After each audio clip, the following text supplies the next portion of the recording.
that's involved with Big Loon. I am the industry's boogeyman. You do not want to say my name because your fan base may run off on you. Let's take a look. Let's take a listen to these 20 minutes. I hope y'all enjoy. I do this for y'all for real. I want to just provide y'all with the best entertainment, the best conversations that the game has. Again, thank y'all so much for being locked in with me. Let's get to this small 20-minute episode. Biggest in history. Let's go. Like, we just put it out there. But creatively, Rory and myself just, pretty much is us. You know what I mean? We have a whole team of people that pitch in and add things here and there, but they get our personality. Right. They know what we're trying to look like, what we're trying to do, what we're trying to create. So it's just like a whole bunch of people just hanging out in the dorm having fun. Yeah, man, and it feels like that. Even when y'all left the Joe Budden podcast, right? Even the approach of the clip that came out when y'all was like, "We're looking for work." Mm-hmm. That was just even a unique approach. Even looking back at it, it's like y'all were early on the skit type of. Y'all might be the only people doing that in podcasting from a creative standpoint. I don't know. I mean, the white boys do it like Full Sin and Logan Paul and those guys, but from our standpoint, maybe trailblazing in that. That's something that we want to, ultimately get into is TV and film and long form sketches and things like that. Just because we have so many ideas and things that we take from real life situations, which was what the got fired skit was when we first quote unquote got fired. Right. So we decided to take that and have some fun with it and create something that we thought the people would like and they loved it. And that was all.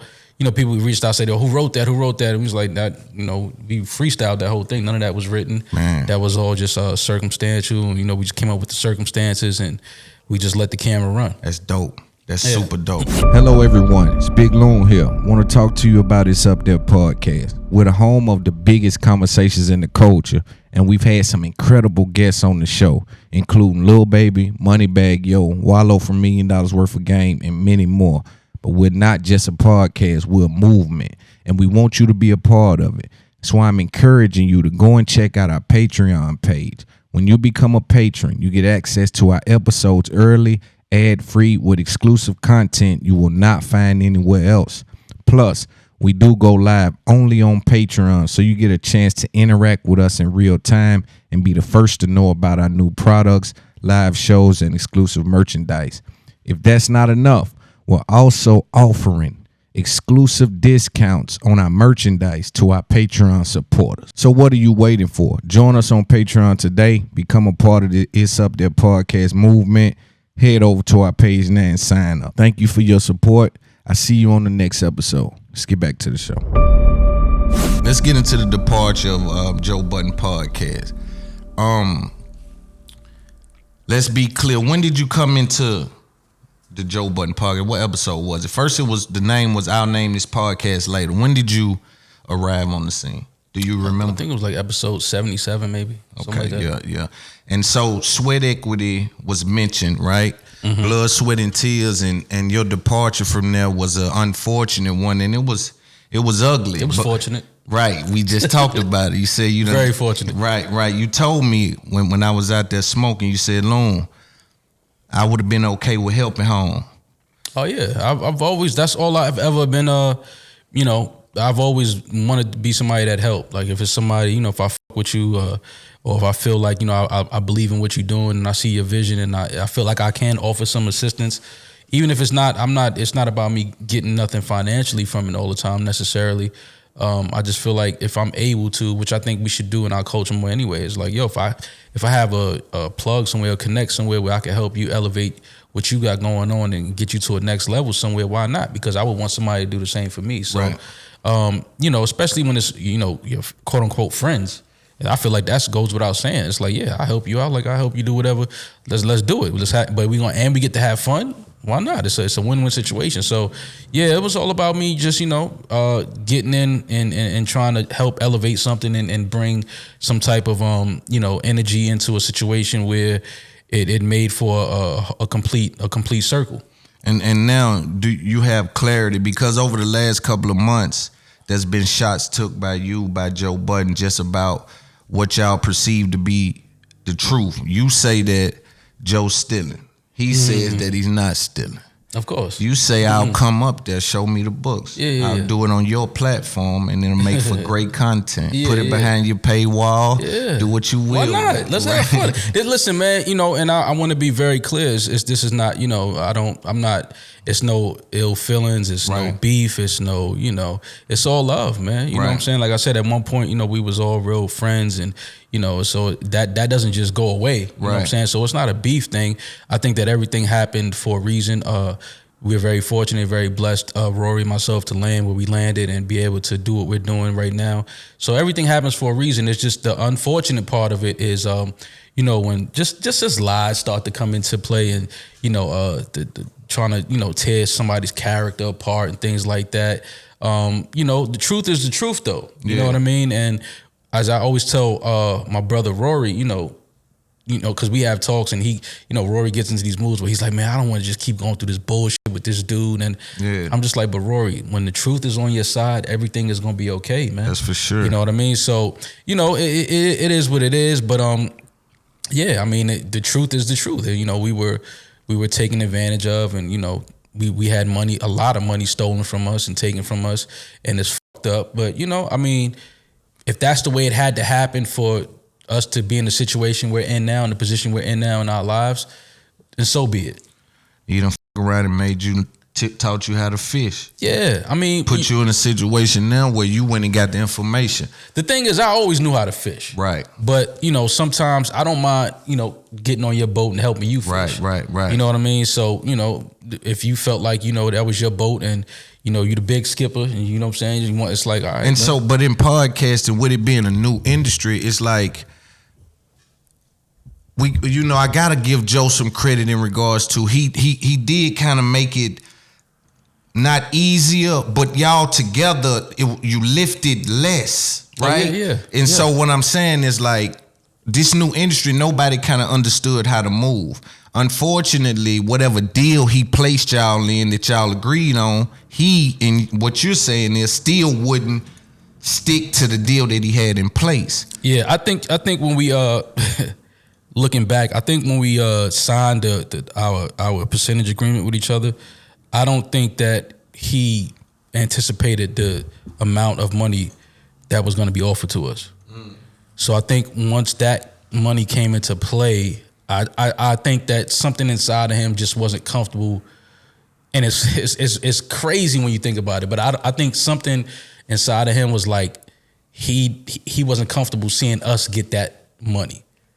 You know what I mean? And it's but that happens with us a lot, man. Like, it's a deeper, you know, story behind that. It's like in our culture, you know, we say we want to see each other eat and see each other, but it's like, you know, somebody come in here with a whole buffet, it's like, damn, I was gonna get these niggas a slice. I ain't want to get these niggas I want to dictate what they able to do. You understand? And that's unfortunate, bro, because you can't win like that. Yeah. You know, and I believe that to see you riding with Rory says so much about your character, just from me on the outside looking in, because I see the years from you and Joe. I see, you know, you on the Love and Hip Hop episodes. I see how far back y'all go, and it's like, it gotta be principle somewhere that he's standing on, because what else would make him ride with a dude that he met along the way? Yeah, and it was just right is right and wrong is wrong. And I mean, you know, and you know, the fans and the supporters and listeners, they have a very short-term memory. But just go back to, you know, the reason why, you know, we didn't show up to record was because, you know, he told Rory not to come in and record. That's what I'm saying. And I said, whoa, he don't work for you. You can't tell him not to come in and record. Like, and I'm definitely not gonna record without him. Right. You know what I mean? So just go back to that. It's like, that's just me though. Like, if it's something wrong, then let's fix it before any of us move forward. But me and you are not gonna record without our brother, our partner. Like, that was a deep moment. Yeah, I'm talking about that was there right there, because in my opinion, you hurt Joe, because Joe felt like, yo, Rory. But why? But Maul straight. But why? But why is it? But and see, that's the things that people don't know behind the scenes. Like it was like, but why Rory? Why? Right. Why are you? But just everybody mad at him ain't right doing that. Oh, for sure. Even when you look at Parks, some of the fans will say that his position is my boat. Everything right around me look good. And Parks was, I've known Parks for years. Good person. Right. Deep inside, he's a good person. I just think that, the position that he may be in and painted himself in a corner to where he don't really have enough wiggle room to really get his shit off and say what he wanted to say. But that's why I tweeted a few weeks ago. I said Parks knows. Right. Because I've known Parks for years, man. And for the most part, he's a good dude. I just think that he's just a little in too deep on the business end. And he has a lot of things tied in with Joe business-wise to where he can't really rattle that boat and shake the tree too much. But he knows, man. And those guys, all of those guys over there, all those guys in the room, they know me. They've known me for at least 12 years. Yeah. They know that I never did no sucker shit, no foul shit. I've never, done no whack shit to nobody. So they know my character. So, it's just that everybody is kind of in the fucked up position because they got to choose a side. Right. And, they chose to ride with homie, and it's all good. You know what I'm saying? Like I said, it's no beef, man. It's no, this podcast and things, sometimes it get a little weird. Like everybody feel like it's competitive and it's beef and it's all. I know what real beef look like. Right. It's no beef in this. You know what I'm saying? So it's like, they had to choose a side and, it's all good. Like I said, Rory and myself were able to pivot and land on our feet and do what we do. And like I said, we just came back from selling almost 700, 800 tickets in the UK. The same night Dave Chappelle had a show, by the way. That's dope. You know what I'm saying? That's dope. Shout out to y'all. And you know what? When I was telling you, when it first happened, I was afraid for y'all. Yeah. Because I was thinking like, and I got this from B. Marshall with the episode I just did with him where I would have put y'all in a situation to overextend because I felt like immediately there was this thing in the market between y'all two, and he was trying to battle to look like he was still in a good place, and y'all was trying to say, yo, we're on our own now. Right. And I was saying, spend the money, go get a building, go get a set, go get this, go get that. And y'all bubbled it right up, and that fan base of y'all activated it and took it to the next level. Y'all did that shit. I mean, we just, again, we don't want to go fast. We want to go right. We want to do it right. We want to move right. And we have a vision for ourselves and what we want to look like and where we ultimately want to end up. And I think we're doing a great job of doing that. We're not running out getting a guest. We don't want to be too heavily guest-based every week because then you paint yourself in a corner with that when it's like, okay, we can't get a guest. So who do we, what do we do now? So we kind of want to just show people that we can create something where we basically, we're the talent and we rely on ourselves and our own personalities to push this thing forward, and then pull in on, guests that we really have a personal relationship with, that we kind of already have some type of rapport with. Right. And, just do something more creative aside from just sitting down talking. Like we ultimately want to move into like a TV and film space and do things on that level because we have the talent and the ability to do that, which is what we try to show with some of our skits and promo pieces and things like that for the live shows. It'd be dope too. You know what I mean? Just try to show a little, just some versatility in what we're doing. Right. Do you think you hurt Joe Budden? Do you think now let me ask you this. When did you start to pivot towards Rory? Like, hold on, but something ain't right. That ain't cool. When was that? Rory and myself developed a relationship naturally on the show throughout the years. But in that situation, the business and things like that, it honestly became a thing where it fell into that because we were on the same side of the fight. Like we both were fighting for the same thing. Like it was like, all right, we have this, this deal that. But I felt like he would have straightened you out and not straightened Rory out. But even that, I wouldn't go for it. I know it, but I felt like that's what hurt him, right? When he said, I remember a time when he said, I never saw the day. Yeah. But he was talking about you. Yeah. I'm telling you, man, something about you stung him.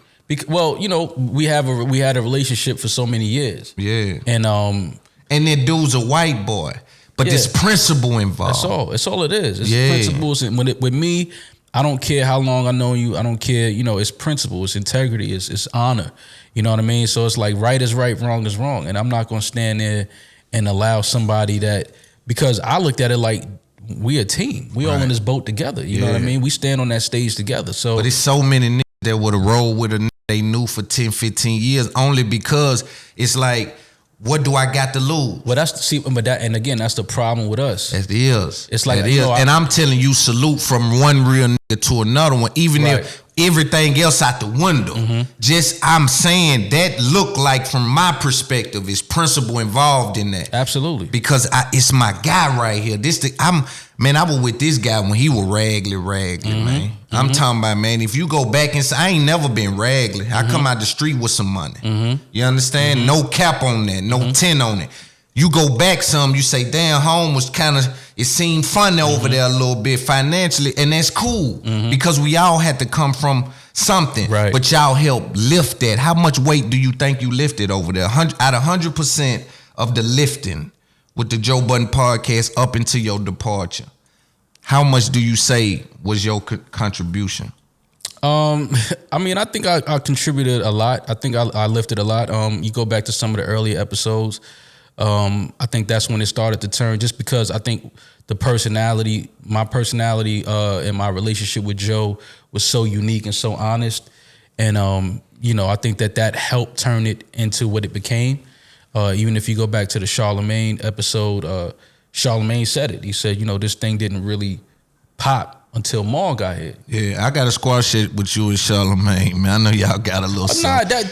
He done right. He doing right by me, man. No, Charlemagne, listen, I know he does things behind the scenes for people that, I salute and I respect. I just didn't, let me finish the point though. We'll get into that. So yeah, I just think that the relationship that we had with each other, right?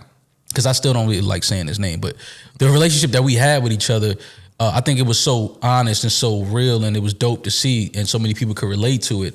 I think that helped lift it with him and Rory, and shout out to Marissa. What they had, I think, was unique as well. I just think that, you insert somebody that had a real relationship, the relationship that we had with each other, and you put that on mic and on camera, I think people gravitate towards that, the stories, the holding each other accountable. And he was intentional with, I'll give him some credit on this. He was intentional with the consumer facing when it comes to you, right? He was intentional with saying, man, you just too cool, man. You dress better than me, man. Yeah. He was intentional on camera with that. He's smart enough to know what he's doing when he's doing that. Oh, yeah. What he doesn't say says more to me about him than what he does say on camera. Yeah. Right? Yeah. So he's somebody that's intentional with doing that, and I'll give him a little credit with trying to have the consumers accept you in a way where it's like, this is my cool partner. Yeah. And it even translated to someone like a Charlemagne that was like, you know what? Maul is that nigga too now. Even though you that nigga, he was putting something on it. Yeah. No, and again, it was all, it made for what it became. Exactly. It was all part of it. It was a beautiful thing. I just think that ultimately, which happens a lot in our community and in our culture, ego just killed and destroyed, and it kills from within, it destroys from within. And that's a fight that I can't stand in front of. Ego is something that you got to battle with personally. So I just step out the way and I let you, have that battle with yourself. Right. And even speaking about the lifting thing, there was a moment, do you remember when he got fired from Everyday Struggle? Yeah. What was the atmosphere? Do you remember the atmosphere then? Vaguely, I remember. And again, that's interesting because we only got his side of the story. But I vaguely remember he came in and was like, he started talking about it on the show, like, they wouldn't let the creators create, and they won't let me smoke in the bathroom, and it was just a whole bunch, and I was just like, okay, whatever. Yeah. That wasn't my business. And me not understanding the information, and I want the young creators and everybody watching this, if you know my brand, if you're here and you don't know my brand, we about information, right? We're about elevation. Anything we speak about, we extracting experience from things that we can explain so people can evolve. That's all this is about, right? But with the Everyday Struggle situation, y'all gave him a blanket. I know you let him go on his rants. He was talking and all of that, but it was a situation where he needed y'all more than he can explain in that moment. At that point, he had just had a baby. He had just had this situation where he thought he was getting further in the building, And then all of a sudden, he thought he had leverage. And that's something that happens with him for some reason. He misplaces where he think his leverage is. Not that he doesn't have leverage. There's just something happening with his idea of leverage. When he goes to try to utilize what he think his leverage is, there's something happening, right? And so with Complex, they let him go. You know, whatever, in receipt of your email, because I've been looking at some of the shit, knowing that we were going to sit down. And when he came and sat down with y'all, that was home. He still had that. Yeah. And I continue to let people know that it's hard to do a podcast by yourself. It's damn near impossible. And if it was possible, I think that he would have done it by himself by now. I wonder, did y'all know how important y'all were to him in that moment? For him to be able to land right there with his two homeboys, comfortable, where he has conversations week after week after week, and be able to talk to the fans and create the narrative that he was able to create. I mean, we thought we were pretty important, but now you listen to the things that he says now about us, we weren't that important. So, you know, I mean, again, man, you know, we just try to play our part.